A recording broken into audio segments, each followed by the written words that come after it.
Assalamualaikum warahmatullahi wabarakatuh. Selamat siang anak-anak. Pada kesempatan kali ini, perkenankan Bapak menyampaikan presentasi mengenai dasar-dasar kewirausahaan. Presentasi ini akan dilakukan secara online melalui Zoom, dalam hal ini video YouTube. Semoga anak-anak sekalian dapat mengikuti dengan baik. Oke, wirausaha di era revolusi industri 4.0. Jadi sebelum kita mengenal dasar-dasar dari kewirausahaan, terlebih dahulu marilah kita mengikuti bagaimana perjalanan revolusi industri di dunia, yaitu mulai dari industri 1.0 sampai industri 4.0. Revolusi industri 1.0 merupakan sebuah revolusi di bidang industri yang pertama kali terjadi tepatnya pada abad ke-18 pada periode tahun 1750 hingga tahun 1850. Revolusi ini ditandai dengan adanya penemuan mesin uap yang digunakan dalam proses produksi sebuah barang. Kemudian revolusi industri 2.0. Produksi memang sudah menggunakan mesin, tenaga otot sudah digantikan oleh mesin uap, dan kini tenaga uap mulai digantikan dengan tenaga listrik. Namun ada satu hal yang belum berubah, yaitu proses produksi di pabrik masih jauh dari proses produksi di pabrik modern dalam hal transportasi. Kemudian revolusi industri 3.0. Era yang terjadi sekitar awal abad ke-20, 1970-an, dan dipicu oleh perkembangan mesin-mesin pintar atau komputer dan software berbasis teknologi otomasi yang perlahan menggantikan peran-peran manusia di lapangan. Pada era inilah dimulainya digitalisasi, khususnya di dunia industri. Kemudian revolusi industri 4.0. Atau juga biasa dikenal dengan istilah cyber physical system. Ini sendiri merupakan sebuah fenomena di mana terjadinya kolaborasi antara teknologi cyber dengan teknologi otomatisasi. Dengan adanya revolusi ini sendiri membawa banyaknya perubahan di berbagai sektor. Kemudian berdasarkan ciri dan era revolusi industri 4.0, seperti Internet of Things, hampir semua menggunakan internet untuk pencarian informasi dan produk. Hal ini tentu akan menjadi sebuah perubahan besar dalam dunia pekerjaan yang sebelumnya menuntut keterampilan manusia. Peluang usaha pun otomatis menjadi berkurang karena akan diambil alih oleh robot. Disinilah pentingnya mengetahui dasar dan karakteristik kewirausahaan sebagai pondasi. Tujuannya agar mahasiswa memahami dasar-dasar ilmu kewirausahaan sehingga nantinya dapat menentukan langkah yang harus dilakukan untuk berwirausaha. Apa karakteristik yang diperlukan seorang wirausahawan di era revolusi industri 4.0? Yang pertama adalah motivasi berprestasi. Dalam motivasi berprestasi ada namanya pekerja keras. Apa itu pekerja keras? Yaitu menyiapkan waktu dalam sehari untuk melakukan suatu pekerjaan yang berhubungan dengan berwirausaha. Kemudian pantang menyerah. Usahakan untuk dapat memotivasi diri sesulit apapun keadaannya, latih diri untuk menghadapi kendala dan mencari solusi yang terbaik. Kemudian motivasi yang lain adalah semangat. Pilih di bidang usaha yang disukai dan diminati agar selalu bersemangat saat melakukannya.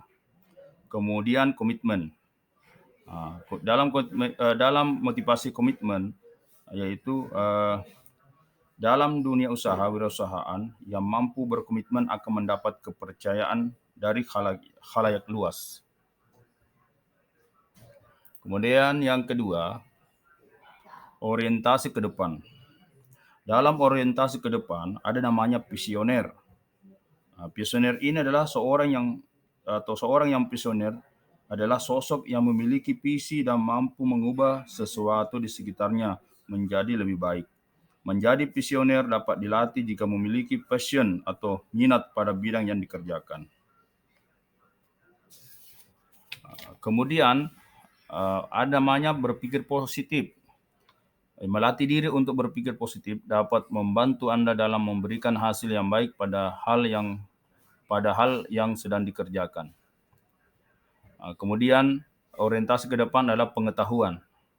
Catat bidang-bidang ilmu, wawasan, dan keterampilan yang ingin Anda pelajari, terutama yang berkaitan dengan bidang usaha yang ingin ditekuni dan teknologi digital yang mampu mengembangkan bidang usaha. Kemudian yang ketiga, karakteristik yang ketiga adalah kepemimpinan. Dalam kepemimpinan ada namanya keberanian bertindak. Artinya, berani melakukan langkah nyata dari perencanaan usaha yang sudah dilakukan. Mulailah dengan menjual produk usaha. Jika terjadi kesalahan, belajarlah dari kesalahan tersebut dan perbaiki agar menjadi lebih baik. Kemudian, dalam kepemimpinan itu ada namanya tim yang baik. Jadi, tim yang baik akan membuat usaha berkembang lebih pesat. Oleh karena itu, carilah kelompok yang berhubungan dengan minat Anda. Kemudian bergabunglah dengan kelompok tersebut agar Anda terbiasa untuk bekerja sama dengan banyak orang untuk mengalami suka duka bekerja bersama tim. Kemudian dalam kepemimpinan, berjiwa besar. Latih diri untuk menjadi yang terbaik dan dapat menerima kenyataan jika ternyata belum menjadi yang terbaik. Latih diri untuk sering mengikuti ajang kompetensi di bidang yang Anda minati. Latih diri untuk mampu mengatasi emosi akibat kekalahan dalam berkompetisi. Anda harus dapat menjadikannya sebagai motivasi untuk menjadi lebih baik di kesempatan berikutnya. Kemudian, kepemimpinan itu harus berani mengambil risiko. Latih diri untuk menyadari bahwa selalu ada risiko dari langkah yang diambil, termasuk dalam dunia usaha. Gunakan teknologi dalam melakukan riset untuk menganalisis risiko secara sederhana serta menemukan solusinya. Bedakan antara berani mengambil risiko dan nekat tanpa menghitungan. Biasakan menganalisis dan mengambil keputusan berdasarkan data akurat hasil dari pengamatan. Kemudian open-minded. Jadi seorang kepemimpinan itu ada namanya open-minded, yaitu latih diri untuk mencerna dan menerima pendapat orang lain. Kemudian percaya diri. Kepemimpinan itu harus percaya diri. Dengan kemajuan media sosial saat ini, Anda dapat melatih kepercayaan diri dengan mengunggah foto dan video atau membuat vlog tentang kegiatan, tutorial, dan review produk. Komunikasi yang disertai dengan rasa percaya diri dapat memudahkan Anda menjual dan memperkenalkan produk ke khalayak yang lebih luas. Kemudian yang keempat, jaringan usaha. Dalam jaringan usaha itu ada namanya jaringan kerja. Belajarlah untuk merancang kebutuhan jaringan yang kelak dibutuhkan untuk usaha, seperti jaringan produksi dan jaringan pemasaran. Contoh jaringan produksi adalah merancang pihak-pihak yang akan bekerja sama di bidang produksi, seperti pemasok bahan baku, pemasok alat produksi, teknisi dan alat produksi, dan karyawan di bagian produksi. Setelah itu, carilah pihak-pihak tersebut untuk melakukan negosiasi dan membangun hubungan bisnis yang baru. Kemudian jaringan usaha itu ada namanya pertemanan. Jadi harus melakukan pertemanan. Perbanyak teman yang positif dan dapat mendukung Anda untuk selalu lebih baik dalam menjalani hidup. Kemudian jaringan usaha yang lainnya adalah kerjasama. Latih diri untuk dapat bekerja sama tidak hanya dengan rekan dalam tim, tetapi juga dengan pihak lain di luar tim. Kemudian yang kelima, tanggap menghadapi perubahan. Dalam tanggap menghadapi perubahan, kita harus berpikir kritis. Latih diri untuk berpikir kritis agar mampu menganalisis dan menyaring informasi apapun yang Anda terima. Apakah berita tersebut benar atau hanya hoax? Kemudian kita harus menyenangkan. Latih diri untuk menjadi pribadi yang menyenangkan dalam pertemanan tanpa mengorbankan diri terlalu jauh. Contohnya, cepat menyesuaikan diri tahu kapan saat untuk bicara dan kapan harus mendengarkan, tidak mengucapkan kalimat yang dapat menyakiti orang lain, ramah serta menjaga kesantunan. Kemudian proaktif, berlatih diri untuk mampu mengendalikan diri dalam berbagai kondisi. Hindari melakukan hal-hal ekstrem akibat dikuasai perasaan marah atau kecewa. Sadari bahwa sikap proaktif dapat bermanfaat untuk mengendalikan diri dalam situasi seburuk apapun, sehingga tidak ada penyesalan di kemudian hari akibat ketidakmampuan menahan diri. Kemudian kreatif dan inovatif. Carilah cara-cara baru dalam pekerjaan atau berkegiatan untuk menghasilkan sesuatu yang baru, lebih baik, lebih efisien, dan lebih bermanfaat. Dengan berpikir kreatif, Anda dapat berinovasi dengan menemukan hal atau sesuatu yang baru atau mengembangkan yang sudah ada menjadi lebih baik, efisien, dan memiliki nilai tambah baru. Kemudian efisien sendiri, latih diri untuk lebih hemat dalam menggunakan alat tulis dan listrik di rumah, memelihara berbagai alat agar tidak mudah rusak, menghabiskan makanan, dan tidak membuang waktu untuk hal yang tidak bermanfaat. Kemudian produktif, catat hasil kegiatan yang sudah dilakukan, kemudian evaluasi kesesuaian hasil dengan target yang sebelumnya telah dibuat. Kemudian orisinal, biasakan untuk mengerjakan sesuatu berdasarkan hasil pikiran sendiri, bukan hasil menyontek atau menjiplak karya orang lain, atau setidaknya memodifikasi karya yang sudah ada sebelumnya. Itu adalah ada 5 karakteristik yang diperlukan seorang wirausahawan di era revolusi industri 4.0. Kemudian, bagaimana potensi kelemahan dari kewirausahaan? Yaitu kekurangan menjadi wirausahaan, yaitu ketidakpastian waktu dalam menghasilkan pendapatan, bahkan setelah mendirikan dan menjalankan usaha tersebut, dan tanggung jawab terhadap karyawan yang dipimpin. Risiko kehilangan berbagai macam investasi, beban kerja yang lebih berat, kendati waktu dan time bekerja cenderung fleksibel. Kesulitan dalam membuat keputusan penting karena sangat berdampak pada usaha yang dibangun tersebut. Banyaknya kemampuan diri yang harus diasah, semisal manajemen SDM, manajemen finansial, manajemen diri, atau keseimbangan kerja dan kehidupan pribadi. Itu kekurangan dari menjadi wirausahawan. Kemudian, apa pemicu ledakan api kewirausahaan? Itu ada namanya proses pemicu, namanya trigger event. Yaitu terdapat 2 faktor pemicu kewirausahaan, yaitu faktor personal dan faktor sosial. Faktor personal adalah faktor yang berasal dari diri sendiri seperti adanya PHK, dorongan usia, ketidakpuasan dengan usaha yang dijalankan saat ini. Yang kedua, faktor sosial merupakan pengaruh dari lingkungan sekitar. Misalnya adanya hubungan atau relasi dari orang lain, dorongan orang tua untuk membuka suatu usaha. Selanjutnya adalah penyebab kegagalan bisnis. Yang pertama adalah kekurangan modal. Faktor penyebab kegagalan wirausaha yang paling sering terjadi dan paling umum kita temukan adalah karena terbatasnya modal uang yang dimiliki. Baik bisnis itu dibiayai sendiri, mendapatkan pinjaman dari bank, atau memperoleh modal dari investor. Banyak bisnis yang terpaksa gagal sebelum benar-benar memulai karena mereka tidak siap dengan jumlah modal yang dibutuhkan untuk menjalankan bisnis baru. Itu yang pertama. Kemudian yang kedua, penyebab kegagalan bisnis, tidak memahami dengan baik target pasar sebelum memulai bisnis. Cari tahu dengan jelas siapa yang Anda targetkan untuk menjadi konsumen. Siapa saja pesaing Anda, berapa yang bersedia dibayar oleh target pasar Anda untuk produk atau layanan yang Anda tawarkan. Pengusaha harus bisa menjawab pertanyaan ini agar bisa menjalankan bisnis yang sukses. Jika Anda tidak paham siapa target pasar Anda dan apa yang mereka inginkan, akan sangat sulit meraih kesuksesan seperti yang diharapkan. Kemudian yang ketiga, tidak punya visi.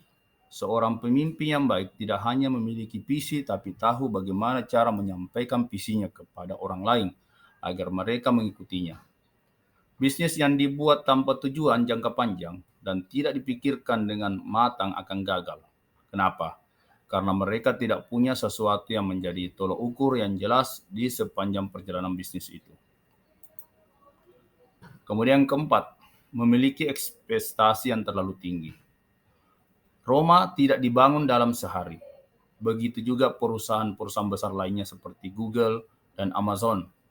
Memiliki impian dan tujuan memang penting, tapi jangan sampai Anda memasang ekspektasi yang terlalu tinggi, berharap bisa meraih keuntungan 10 kali lipat dari modal dalam waktu 1 tahun. Bisa jadi malah membuat Anda gagal alih-alih berhasil. Kemudian kegagalan yang kelima adalah mencoba menyediakan semuanya.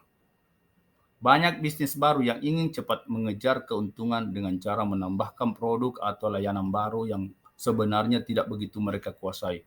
Bahkan tidak sedikit yang hanya sekedar ikut tren.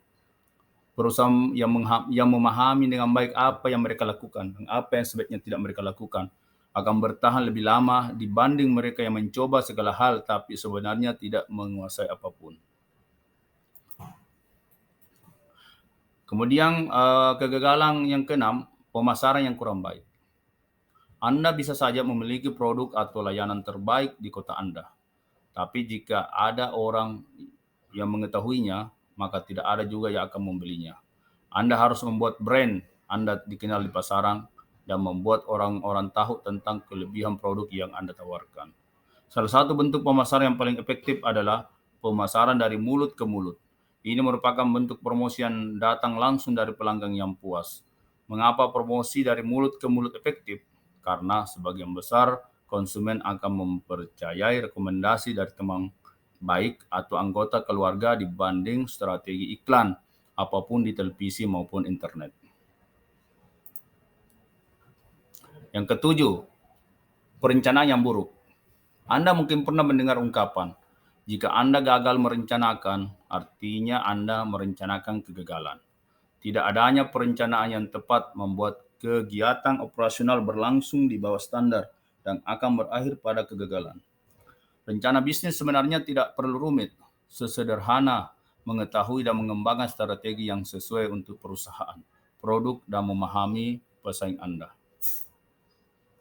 Kemudian kedelapan, tidak mau menerima kritik yang membangun. Tidak semua orang bisa menerima kritik dengan cara yang positif, tapi bagi para pengusaha, kritik adalah sebuah kesempatan untuk melakukan sesuatu dengan lebih baik. Sayangnya banyak pengusaha yang tersinggung dengan kritik karena terlalu mengedepankan perasaan. Percayalah bahwa tidak ada kesuksesan yang bisa diraih tanpa kegagalan dan kesalahan. Sebagai seorang pengusaha, Anda harus bisa menemukan pelajaran dan menggunakan kritik yang Anda terima untuk membangun bisnis Anda dengan lebih baik. Kemudian yang kesembilan, kurangnya soft skill. Soft skill kerap kali menjadi bagian yang hilang bagi banyak pengusaha. Padahal tanpa soft skill, seorang pengusaha tidak akan bisa memimpin secara efektif. Anda membutuhkan sikap, kemampuan dalam berkomunikasi, empati, mampu memberi motivasi, mengatur kerja tim, memiliki jaringan yang luas, dan masih banyak skill lainnya. Dengan semua kemampuan ini, aktivitas bisnis yang Anda jalankan akan semakin lancar. Kegagalan yang ke-10 adalah tidak memiliki tim. Beberapa pemikiran lama bisa membuat seorang pengusaha mengalami kegagalan. Beberapa di antaranya adalah ungkapan, pengusaha adalah usaha itu sendiri. Atau jika Anda ingin sesuatu dilakukan dengan benar, maka lakukanlah sendiri. Banyak orang yang memulai usahanya sendirian, tapi seiring berkembangnya bisnis, Anda membutuhkan tim yang bisa membantu Anda mencapai tujuan dan mewujudkan misi perusahaan. Nah, jadi memang perusahaan, kalau kita ingin membangun perusahaan itu harus memiliki tim kerja. Kemudian bagaimana menghindari kegagalan bisnis itu? Nah, yang pertama adalah kita harus selalu berpikir positif. Dalam menghadapi kegagalan, hal yang paling penting yang harus Anda lakukan adalah terus berpikir positif. Berpikir positif merupakan kunci utama dalam mengatasi kegagalan berbisnis. Jika Anda berpikir negatif, maka Anda hanya akan menyalahkan orang lain atau menyalahkan diri sendiri. Dan jika Anda tidak merubah pikiran negatif tersebut, maka Anda bisa saja mengalami stres berkepanjangan. Akan tetapi jika Anda berpikir positif, maka Anda akan santai dalam menghadapi setiap kegagalan yang Anda alami. Dengan begitu, pikiran Anda mampu menerima kegagalan dan membuat Anda menjadi rileks dan mudah terbuka untuk mendapatkan hal-hal baru yang belum pernah terpikirkan sebelumnya. Yang kedua adalah cari penyebab kegagalan. Kemudian Anda perlu mencari tahu apa penyebab kegagalan Anda. Tidak ada kegagalan tanpa adanya sebab dan akibat. Untuk itu, Anda perlu mencari tahu penyebab kegagalan yang Anda alami. Apakah dari kualitas produk, apakah dari layanan, dan lain sebagainya. Dengan begitu Anda tahu apa yang sebenarnya terjadi. Kemudian yang ketiga adalah bagaimana mengatasi kegagalan itu. Setelah Anda mengetahui penyebab kegagalan bisnis Anda, maka perlu mengatasi kegagalan tersebut. Ada dua hal yang perlu Anda perhatikan. Pertama, Anda perlu mengetahui masalah mana yang harus diprioritaskan dan harus segera diselesaikan. Dan yang kedua, jangan selesaikan masalah dengan pikiran yang penuh. Hal ini dikarenakan pikiran yang penuh tidak membuat Anda rileks dalam berpikir, sehingga Anda akan sulit berpikir jernih dan menyelesaikan permasalahan atas kegagalan Anda. Untuk itu perlu adanya pikiran positif untuk mengatasi kegagalan tersebut. Kemudian yang keempat, bagaimana menghindari kegagalan bisnis yaitu mencari peluang. Dalam bisnis, penting bagi Anda mencari peluang yang ada. Hal ini dimaksudkan Anda mencari peluang dan menyelesaikan permasalahan Anda. Peluang ini dimaksudkan untuk mengembangkan bisnis Anda menuju ke arah yang lebih baik. Dengan adanya peluang, maka Anda akan mendapatkan cara pandang baru untuk melanjutkan bisnis Anda, sehingga Anda mampu bangkit dalam kegagalan. Peluang yang Anda dapatkan belum tentu menjadi sesuatu hal yang dipikirkan orang lain. Bisa jadi peluang yang Anda dapatkan merupakan peluang yang sedang dicari banyak orang. Yang kelima, buat rencana. Penting bagi pebisnis untuk selalu membuat rencana. Seperti apa bisnis yang akan dijalankan dan bagaimana cara mengembangkan bisnis tersebut. Pastikan Anda membuat rencana yang lebih baik dan lebih matang daripada rencana sebelumnya. Rencana ini bisa dalam hal promosi, produk lokal, dan lain sebagainya. Yang keenam adalah fokus pada target.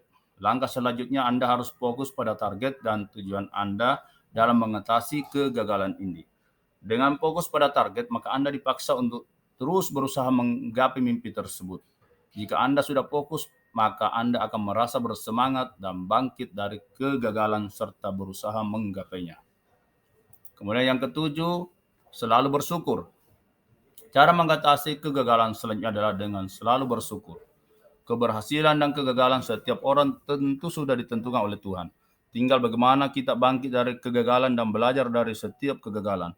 Bersyukur bukan berarti hanya menerima kegagalan saja, melainkan Anda perlu bangkit dari kegagalan tersebut. Itulah cara terbaik dalam menghadapi kegagalan bisnis yang perlu Anda terapkan.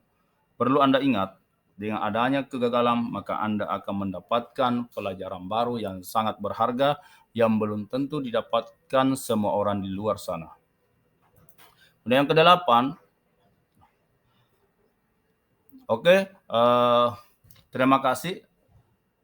Sampai di sini materi Bapak yang sempat sampaikan.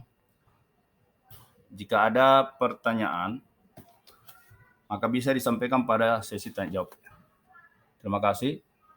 Assalamualaikum warahmatullahi wabarakatuh.